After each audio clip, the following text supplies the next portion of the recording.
Where were you at in your career before you started to play with Stan consistently? I was working. I had a trio that I was working with. I had a quintet with Eddie Henderson and John Stubblefield.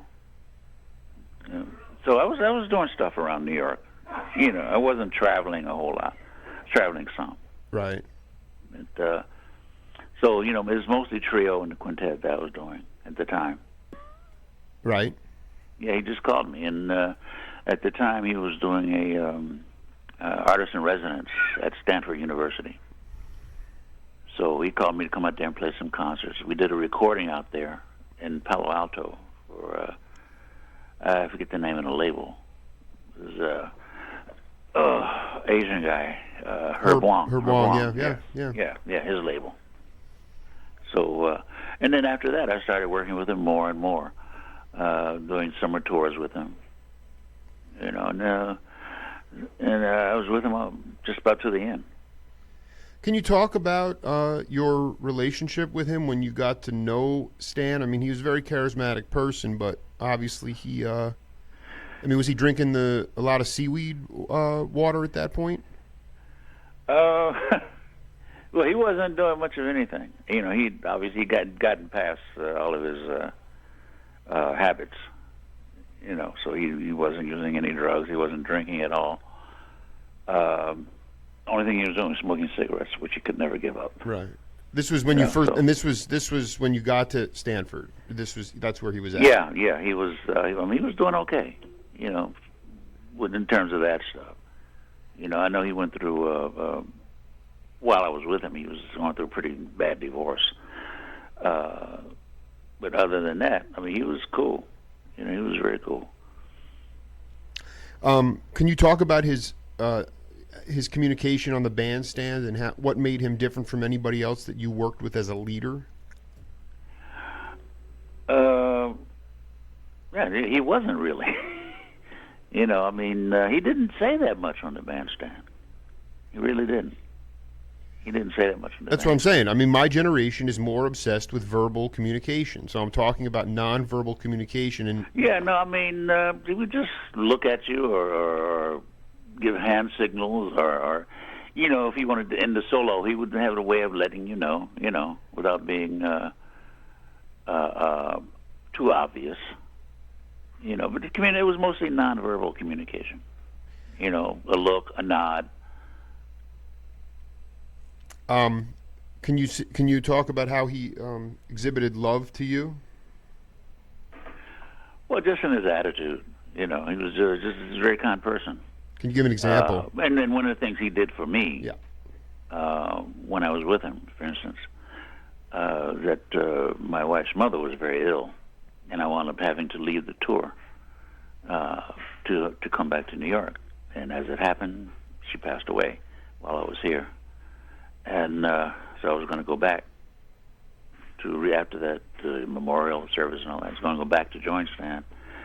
And he said, "Why don't you bring your wife? I'll pay for it." And that was a very kind thing for him to do, I think. So we went to Nice and had a good time, had a great time. And it was you felt like she was in a space where she needed to get out and get clear. Yeah, he didn't want to. Mother just passed. She shouldn't be home there by herself. Right. I dig that. So he was aware. He wasn't in his own. Would he be reclusive at times too? Did he have different personalities? Do you think? No, not really. I don't know what he was like when he drank, but no, he was. He wasn't reclusive at all. He wasn't out partying or anything like that. But I would see him during the day, having lunch, things like that. So it worked. Yeah, no, this album, People Time, that you did with Stan. Can you talk about what you contributed to it, how you guys worked, how many songs that were your tunes, and how you worked together, and any of the original tunes, how you worked together to build them? I don't know if I had any original tunes on that. I mean, I don't remember. I'm looking it up, but I'm just saying in general. How did like when you were not working, or even if you were doing a standard, but in a totally different way, you know? Well, it was because when that record came about, basically because when we worked with the quartet, some sets we would actually finish duo with that song, "People Time." And eventually somebody had said, well, you know, you guys should do a duo recording. And Stan thought about it, and he said, yeah. So he hooked up the Montmartre in Copenhagen. We want to record there, so we recorded there. But we did not rehearse or anything like that. You know, so we did a gig just before we left for Copenhagen in Boston at the Regatta, the Charles Hotel. Sure. But the rehearsal, if you want to call it that, was, do you know this song? What key you do it in? Do you know this song? What key you do it in? And that was basically it. So it was up to me if I had to play an introduction. It was really up to me. You know, this is how this is going to go. It was really up to me. You know, and then it was almost like really like fly by the seat of your pants kind of thing. You know, am I going to play a bass line? Am I going to walk a bass line? Am I going to play stride? What am I going to do here? Those were all, I mean, it was really in the moment. And that's what made it fun. That's what made it was really in the moment. So there was nothing planned. Like I said, there was no rehearsal, anything like that. You know, this is, I'm looking at a lot of, you got tunes from Eddie Del Barrio here. You got tunes from Benny Carter, Mal Waldron. I mean, but you did not, I mean, you just basically said, do you know the tune? And then you just played it in. Yeah, that was it. I mean, there were a couple of things with sheet music with some changes.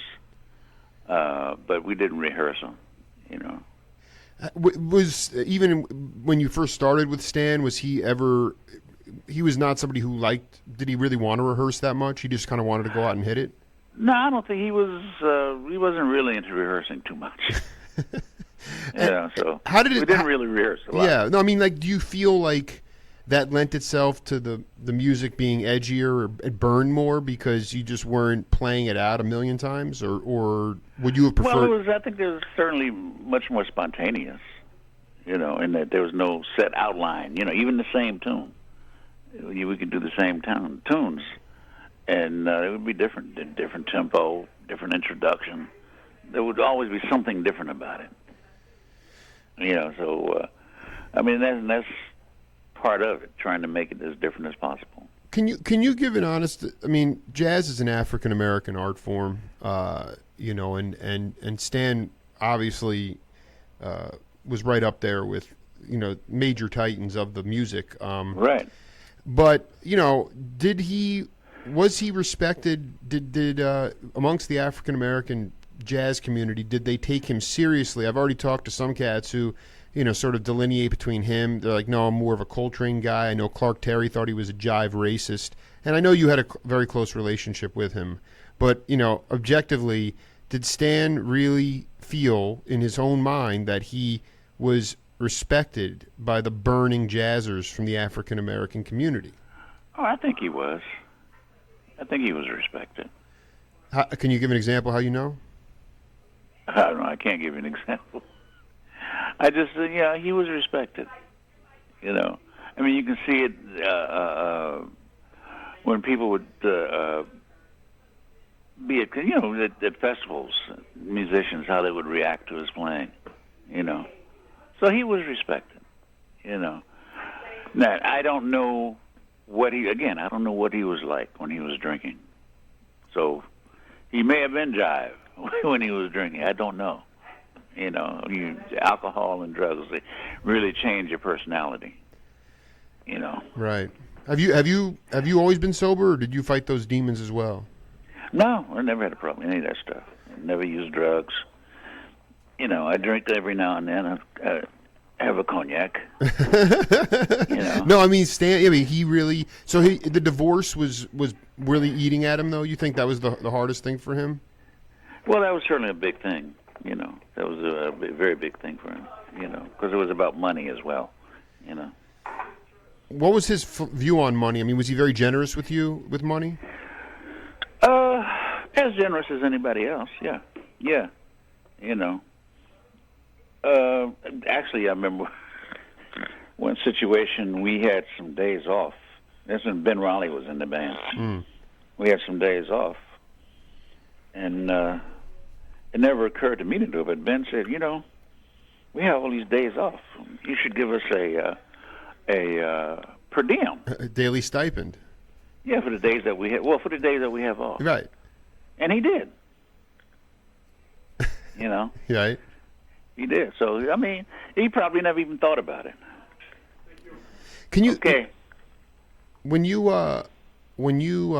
talk about flying by the seat of your pants and doing some stuff totally improvisationally, and that can lead to new avenues and gateways in the music. I mean, can you talk about a time live where you guys got completely lost in the music and took it somewhere else and just sort of were just smiling at each other? That happened a few times, like with the quartet primarily. With Rufus Reed and Victor Lewis. I mean, a couple of nights in Copenhagen at the Montmartre, when the music was just so great, kind of transcended. One of those moments. I think we were playing What Is This Thing Called Love? Yeah, and it just kind of took off. Everybody smiled when it was over. Yeah. Well, I mean, his legacy, first of all, I mean, it's just his music, his playing. Well, I mean, just his sense of time, his sense of swing. If you listen to some of the stuff he did with Dizzy, I mean, his sense of swing was incredible. His ideas, he's very creative. All of that's part of his legacy. He wasn't a big composer, so he didn't have that kind of legacy. I mean, you look at Wayne Shorter or somebody like that who has a whole body of work, original music. Stan wasn't a composer in that way. So he doesn't have that kind of legacy to leave. He just has his music and the way he played. And I can't make it any. Oh, you just did amazingly well. That's exactly what I'm looking for. But I guess the other question would be, did he have? So he mainly just did a lot of standards, or did he actually? Yeah. I mean, he wrote a couple of things, but not a lot of music.